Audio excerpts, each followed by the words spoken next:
Cheers for Africa! Cheers for Africa! Andrew yesterday said, I will leave that for later, because he thought, he said, it's a bit tricky.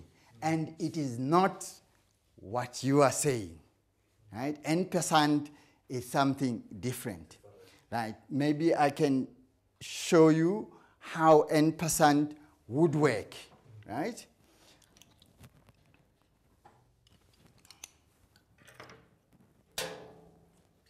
Say we have a black pawn on c4, and we have a white pawn on b2,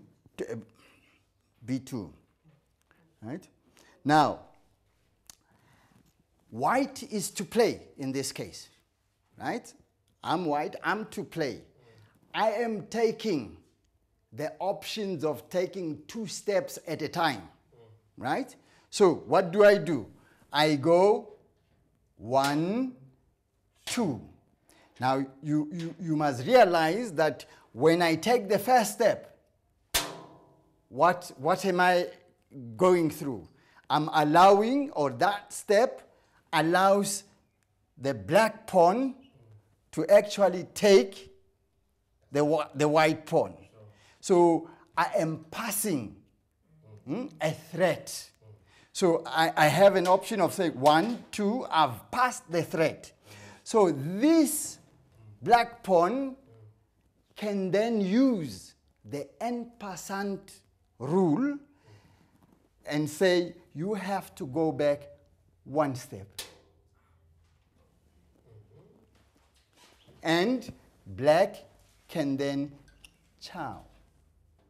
Even when this one was here, it doesn't mean that he has taken it horizontally.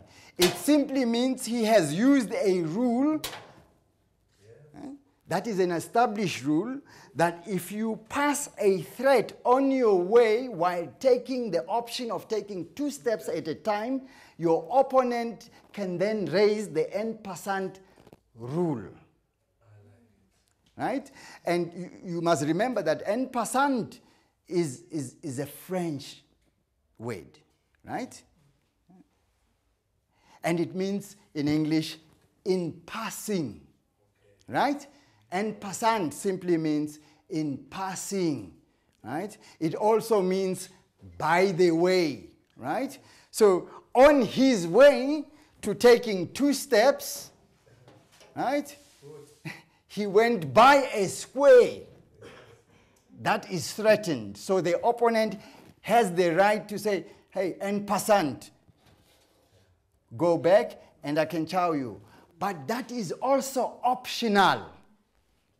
You may use the en passant rule if you want. You may choose not to use it.